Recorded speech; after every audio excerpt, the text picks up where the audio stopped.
And hello, now in English. We are back here to second day of Agile Testing Days in Chicago.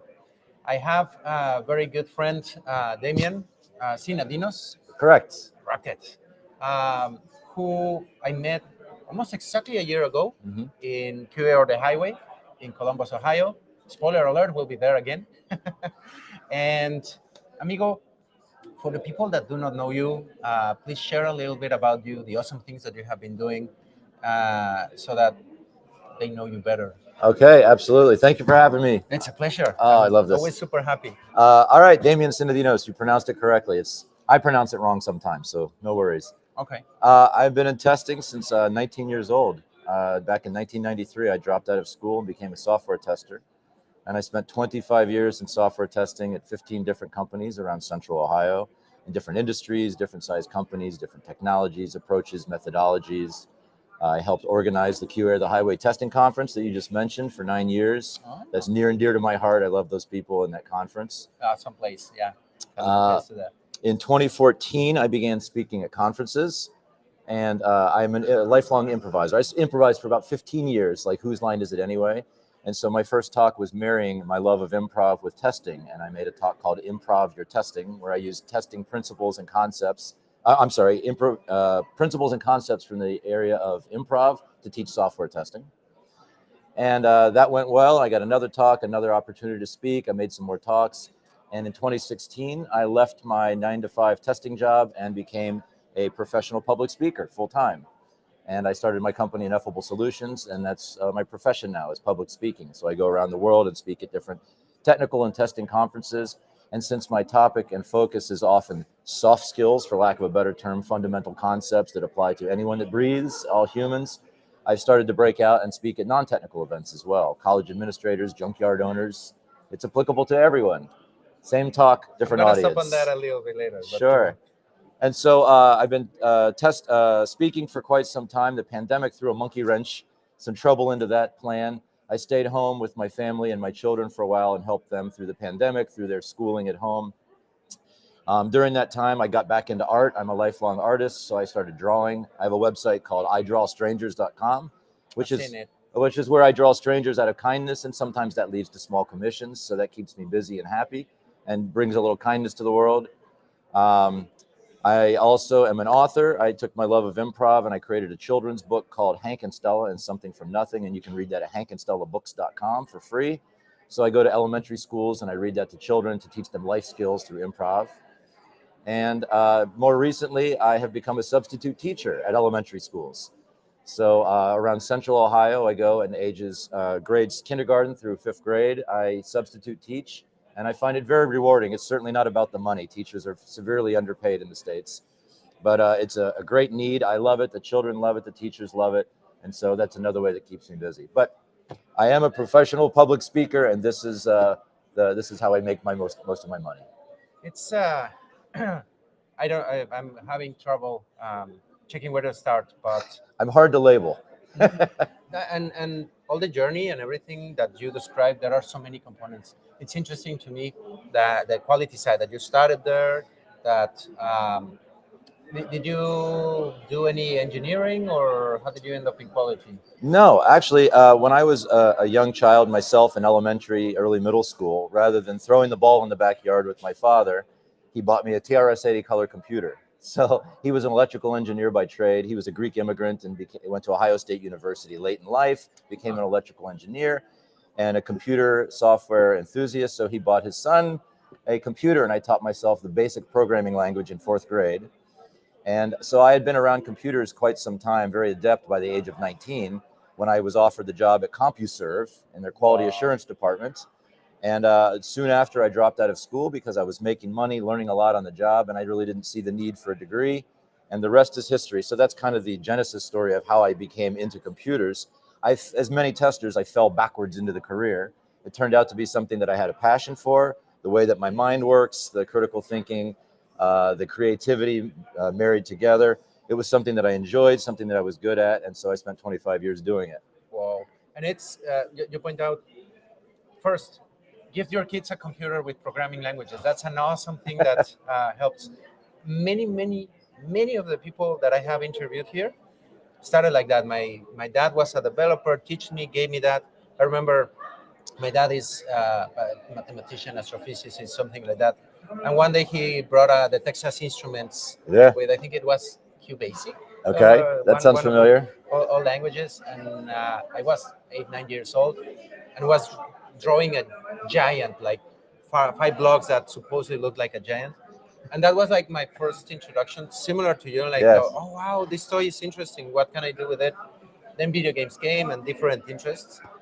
And you point out that very well, that then quality becomes like an accident, or pulls us back into it. I never dreamed or thought of being a QA person, or it was even like demeaning at when I started, like, not Hmm. why a tester, me, no, please, no. And now it says awesome, please come to testing. And that switch that got you back from, um, pulled you from be a dropout, because we were talking earlier, like, do you really need a career for this title, for this thing, and especially in IT. And nowadays with, I'm sure it's a relief to not to have any college debt, or Mm. any Very of those much. things, right? Yes. Which is becoming mainstream. Many people are saying, like, why do I want to go to this college and pay for tuitions and the accommodations, you have to stay at campus, all those things. In computer science, I can become a very good developer by myself, Hmm. YouTube University, so many sources. And it's mind blowing that you chose that path, learned it almost by yourself, and started to excel. I'm teaching the same thing to my children. Rather than just go with the societal expectations of graduate high school, go to college because it's expected, I teach them to think critically, to find their passions, to find their talents, their skills, develop those that interest them, and go in that path. If that happens to take them to college, then so be it. But if not, then there's nothing wrong with that either.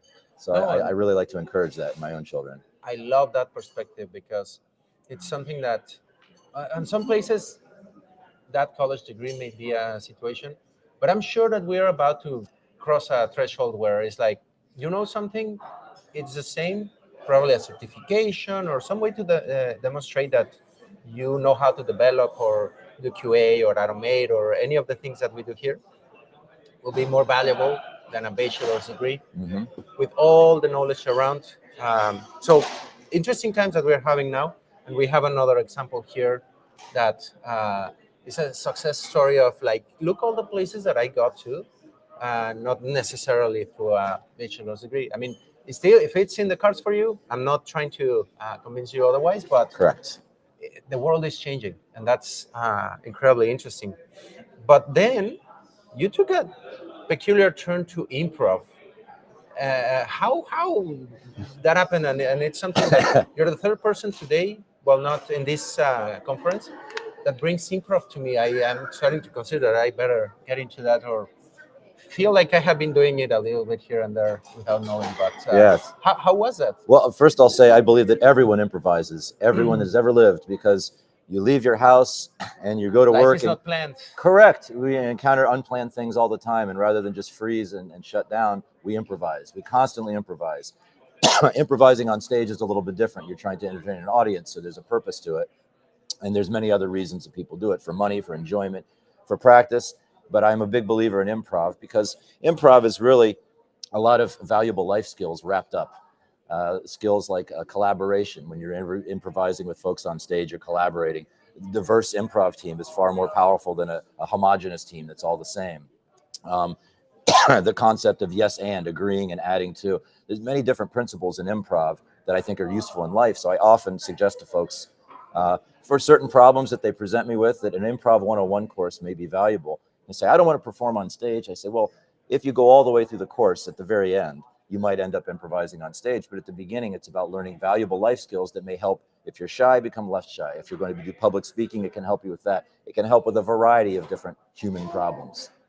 That's that's amazing, because uh, personally, and knowing some of the speakers here, I know you mentioned being introverts, or being able to deal with that, get on a stage, or be, because even to some people it's complex to be here in these events. Come to a conference, please, you'll know a lot of people.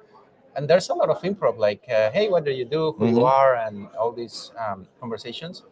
And it's not necessarily that you have to drink the whole Kool-Aid, as you very well said. Like, gather the lessons and the learnings that you will need. I love that recommendation because And it goes along with critical thinking. Up to absolutely. where is that you need what is being taught, right?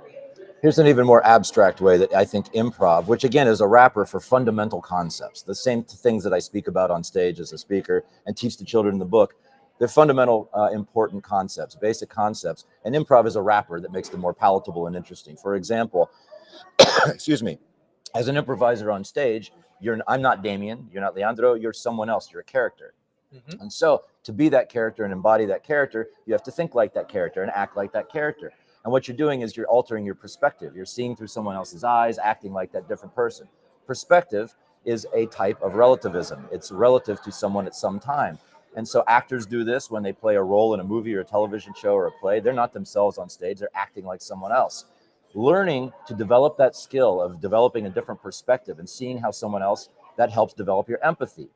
Empathy, relativism, perspective are incredibly important human skills to be able to see how others see, feel how others feel, act how others act, and understand those concepts, not only to help you deal with other humans, but for instance, we're at a testing conference. It's an incredibly important skill for testers to be able to understand their users. Pretend like you're an actor. You're not testing, Damien's not testing the program. I'm testing as a proxy for the user, as Hmm. someone else. How might they feel if they encounter this problem? How might they act if they do this thing? So it's an incredibly valuable thing. And learning about relativism and perspective, you can take college courses and you can learn it different ways, and it might be a little boring, but learning about it through improv is fantastically fun. So when I say people take improv, they say, why? I say, well, for one thing, it'll teach you empathy and relativism, heady, deep concepts that will help you in every area of your life, including, for instance, testing. It's and you just when you mentioned like having this persona that becomes I have been doing that. I again introvert, hard to be on a stage, but trying to. I know many famous, and I know I read it somewhere that this is a technique. Does it Mhm. have a name? Just really. There's different some is method acting where someone will go and ride along with the cop before they play a cop in the TV show or something like that, where they truly embody it. Other people do a little bit of research and they learn what they feel is sufficient to embody that character, sufficient for the purpose of acting that character in a TV show or a movie. So there's different ways of approaching it and different labels, but generally speaking, they're all the same. Being able to think, see, feel like a different person. I can't remember which. There were some famous that they even created a character with another name when they were on stage, Mm-hmm. and it's not me, the one who is exposing him or herself in Vulnerable. stage. It's Sure. like this character. Mm-hmm. For me, it's Senor Performo who is up there, and I totally Wonderful. project it, and it's like, if Senor Performo is boot, it's Senor Performo, and I don't. I'm safe, Yes. and it is very important, and I'm super excited to find out that it's an actual recommendation. I saw it somewhere and I started doing it. And all these techniques that I think are useful for QA and doing, like you were saying, I'm proxy for this conversation with software and the project and the requirements. But I feel in the daily life, as you say, it's important where we have to be in different circumstances. Reminds me of I saw the Jim Carrey, the Mask movie, Mm-hmm. where they Ah, said we yes. wear masks and we become different, and that's improv, right? Yes, absolutely. It's what learnings and what recommendations did you get from these things that you have seen are useful, or for you, your personally? It's applicable in so many ways. I feel it's truly just human skills that apply to everyone. Sometimes I'll be presenting something at a business analysis, a BA conference, or a developers conference. Same talk, same, and I'll tailor it towards the BAs or tailor it towards the developers. And this is how these improv or different fundamental concepts like relativism, causality, semantics, linguistics, modeling, the benefits and limitations of models, very, very deep topics, epistemology. This is how they can help you be a better BA. This is how they can help you be a better developer, how they can be a better tester. And I apply them to those contexts. Very often at the end of the talk, someone will come up to me and say, Damien, I appreciated that. I got a lot out of it. I can definitely see how it'll help me be a better business analyst. However, I also see how it'll help me with my relationship with my father, Or someone else say, my relationship with the kids. I saw elements of what you said today that can help me better deal with my kids and better talk to them and communicate. I say, I appreciate that. It warms my heart, but I'm not surprised by it, because really this isn't about being a better BA. It's about being a better human. This isn't about being a better tester. These are human skills that you can apply to testing or BA or being a junkyard owner or anything. So now that you brought the junkyard owner, how that story goes? I'm very curious when you mentioned, and you mentioned that there were other peculiar environments where you have had to Mm-hmm. had the opportunity to share this knowledge skill that you have. What was the junkyard thing? That was a friend of mine that worked in the automotive industry, and he knew that I was a speaker, and we were just friends outside of a professional aspect. But he got curious and he began to watch some of my videos online, and he was in such a position that he helped organize one of their national conferences. And he says, I think that your messages would apply to my folks. And with a little bit of tweaking and tailoring, I said, of course, every time to the context. And so I learned more about his business and the people.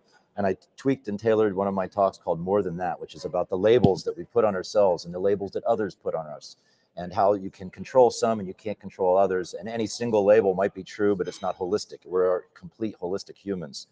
And it's important to being a BA or a developer or a junkyard owner, somebody that might pigeonhole themselves or put themselves in a box and think and introduce themselves and say, I'm just the owner of a junkyard. I'm just a person that works at a junkyard. And I'd say, you're not just anything. You're much more than that, which is the title of the talk. You have all these other labels. And if you can start to see yourself in a more holistic way and have others see you that way, you can find all this unrealized potential that you can use at the workplace. Rather than just doing your job, you can help in numerous other ways. And not only that, in your life too, you can explode with potential.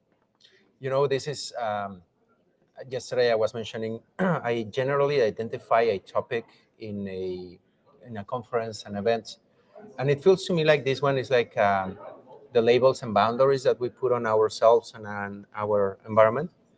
You just made me think of there's this study where the labels that we put on ourselves or the society goes both ways, um, affect a lot how we did experiment. Bunch of people, similar intelligence. They gave white robes to each one of them. I don't know if you know No, that go on. experiment. And they divided them, and they told one side of the group, "You are those are lab robes. You're like scientists," and the other ones, painters. Okay. Same robe, same thing. And they did the IQ or intelligence test to both groups, and the scientists ended up higher and the painters ended up lower because of those Those labels. labels. And Yes. it's super interesting that we gotta be careful how do we put them. We have that big time in QA. I'm a developer, I'm a QA, I'm not crossing that threshold. Why do I should learn development or vice versa? Mm-hmm. And I think that's also very interesting that I'm just a developer. Why am I gonna be doing this? Yesterday talking to Jenny Bramble, she also said like at a point, I'm I'm not into that realm. Janet Gregory was sharing a little bit around that, and it's incredible how powerful it is. How It's interesting to me that oftentimes when you meet someone, one of the first questions asked, or one of the first things, pieces of information they offer up is their job title or their profession. Say, oh, hi, what do you do, rather than who are you? What do you do? And people introduce themselves as their job title, their profession. And often when they look in the mirror, that's what they see. They see their job title, they see their profession. And I introduced myself at the beginning. I'm a substitute teacher, I'm an artist, I'm an author, I'm a speaker, I'm a guy tester, here I'm a figuring out son, life. I'm exactly, I'm a podcast guest right now. I'm all sorts of things. And that doesn't make me more interesting or more unique than anyone else. Everyone else is exactly the same. Perhaps they haven't realized it. And that's what this talk is trying to help people realize, that everyone is as diverse, has as many interests and skills and talents, but sometimes you don't see them because you're all bound up in your professional title. It's a little bit like the horses, and you put Yeah, the yourself these things blinders. you won't be able to see elsewhere. Yes. And it's interesting, and I love that we have this side of things because when we're on many conferences, what we will learn is how to automate this and the technology of that, AI lately. But this is the human side that is so important to also keep analyzing and keep improving or working on. Many times when these recommendations from Lisa Crispin was earlier here, what would you recommend? And she's like, read books, books, books, books. more experience, and that's like that helps in QA, but that helps you in general for life. Hmm. And many of the recommendations that you are giving, they translate to everything. I mean, you become a better quality assurance expert, engineer, whatever role or label you put on Hmm. yourself. But it helps you for life, and it's important that we keep addressing this different. It's a holistic view, right? Yes. And in that sense, what are the biggest recommendations or things that you like to help people or suggest, or like earlier, like read? Hmm. Which ones do you like the most? Which ones? I think that it's important that people talk about what's the future of X, what's the future of testing, what's the next 5 years, what do we look like in 10 years in different industries, and I think that tools are fantastic, new technologies, new processes, new inventions. The shiny new thing is very, very interesting and popular for good reason. However, I feel that sometimes there's a lack of understanding, a defocusing on the fundamental concepts that so many that I mentioned earlier, relativism, causality, epistemology, that form a solid foundation on which to build all the shiny new things, the new tool, the new technology. And without that foundation, it's going to be necessarily shallow. Imagine, I wrote this recently, imagine trying to teach someone the concept of multiplication, but that alien or child has never understood and does not understand the concept of addition. Hmm. Multiplication is essentially repeated addition. So if you tried to teach someone 3 times 5 is just taking 5 plus 5 plus 5, and they say, what's a plus? Adding, addition. They say, what's that? That's I don't know addition. what that is. They can't possibly understand multiplication because they don't understand addition. Maybe they have a multiplication table, and the table says 3 times 5 equals 15, and they can memorize that fact. But that's rote memorization. It's very shallow. And if they encounter a multiplication problem that's not in the table, they won't know how to handle it because they lack the underlying concept. Hmm. So the underlying concept in this case are things like relativism, empathy, epistemology. Those are the underlying concepts that help people better understand the tools and the technology and all the other things. I'm talking about technology and testing Hmm. right now, but in all areas of our lives, I think that if you better understand those fundamental concepts, some are philosophical, some are societal, understand those things, it will provide a much stronger foundation for you to be able to build in whichever direction you're taking your life. You have mentioned this principle several times in this talk. Mind elaborating them, relativism. Uh, Sure, epistemology. How do you know what you know? Somebody says, "Oh, I know that it's raining outside." Okay, fantastic. How do you know that? Have you looked out a window? Did somebody tell you? Is it secondhand information? If you looked out the window, did you go out and feel the rain? How do you know what you know? That's a ridiculously simple example. But of course, if you take that to different areas, somebody says, "This is a bug." How do you know? How do you know that it's a bug? This works properly. How do you know that? How do you know what you know? That's roughly epistemology, digging into how do you know the things that you know. Makes me think of the tree if no one listens to it, and In the the, forest, uh-huh. yeah. Relativism, perspective, subjectivity, and you can't learn about those things without understanding empathy. And those are all very related. And that's, of course, that's not only important to being a tester, but to being a human being, to be able to relate to people that you know little or perhaps nothing about, and trying to understand their point of view so that you can better relate with them. The internet's a wonderful invention, allows people to instantaneously communicate with anyone else, anywhere, at any time. And it's horrifically terrible because in the past, tribes would communicate with each other and they knew each other because they were a single tribe. And maybe you knew a little less about the tribe down the road, but you could still communicate with them sufficiently because they weren't too far removed. Hmm. But the tribe on the other side of the country or on the other side of the world, if you were to interact with them, you wouldn't know their background, their history, their experience, so communication would be difficult. So now I'm communicating with someone from Germany or Japan or Canada. I don't know their background, their upbringing, but yet I'm trying to communicate them at a deep level. Collaborate and even. It's going to be impossible because I don't know enough about that person. So it's wonderful and terrifying at the same time. But if you understand the concepts of relativism and empathy and perspective, I can realize that, boy, I don't know anything about this person from Germany. I'm trying to communicate at a deep level. Maybe it behooves me to ask more questions and better understand some things that would make me understand their point of view a little bit better. I would never have asked those questions if I didn't understand the concept of relativism. Hmm.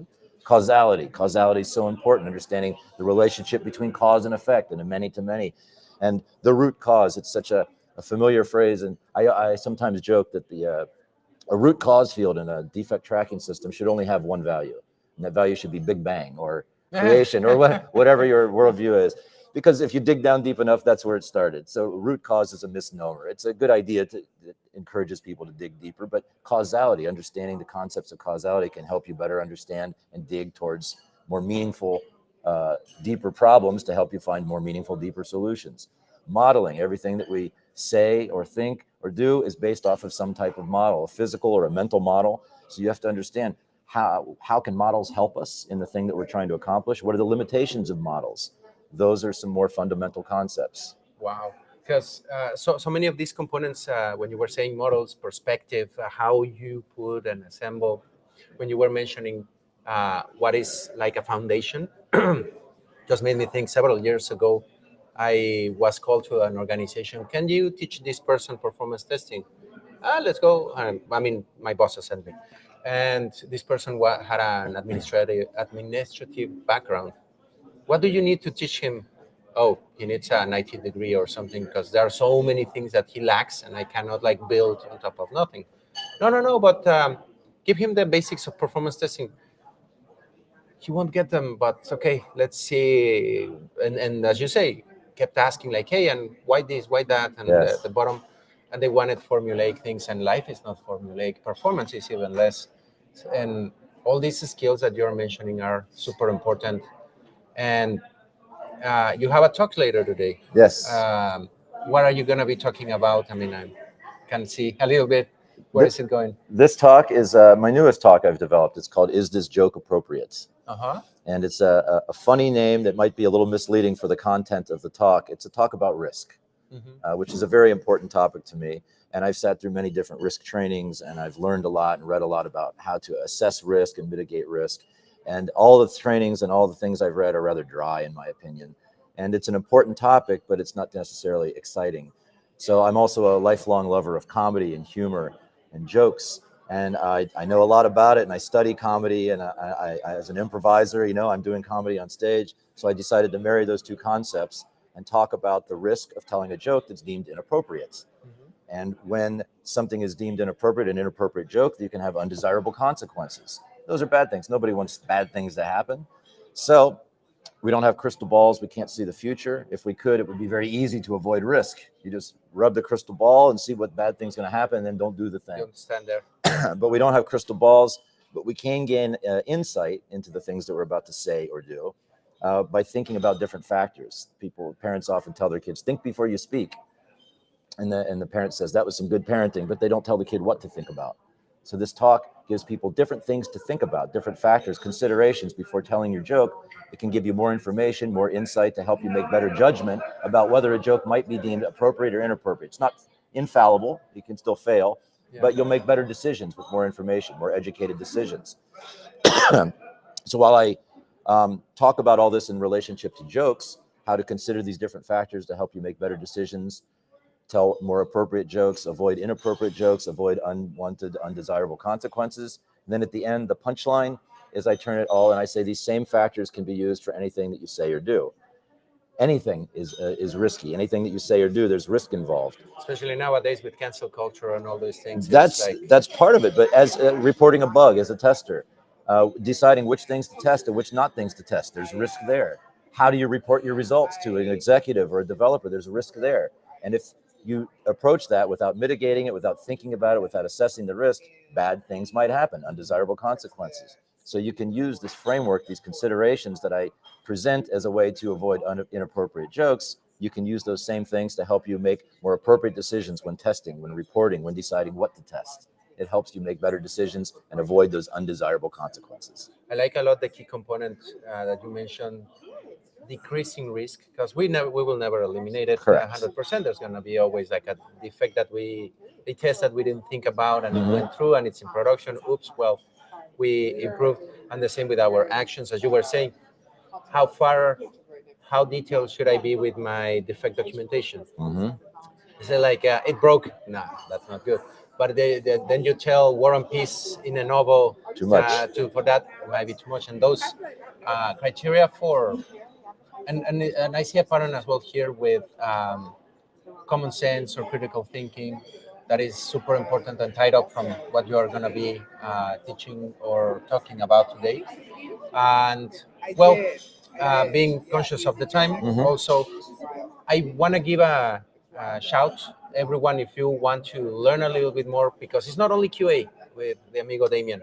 It's mindfulness, learning, improv, life skills, and it's super important to have this in conferences, in events, privately. I'm sure that you also help Mhm. when needed or organizations. Uh, Give a shout because this is super interesting. Check the book, give it to your kids. Uh, it's for what ages would you recommend I'd the say book? ages second grade through fourth or fifth grade, primary school kids. Super important. The critical thinking Hmm. fosters it and promote it. And well, if people wants to get in touch with you, amigo, where can they find you? Probably the best way is through my website, my professional speaking website. I have several for the book and for the drawing. My speaking website is ineffable-solutions.com, INEFFABLE-solutions.com, It's right on the here. cap. And that's probably the easiest way to get a hold of me. From there, you will find all the subsites, the contact information, and give him a call. It's awesome. His talks are very entertaining.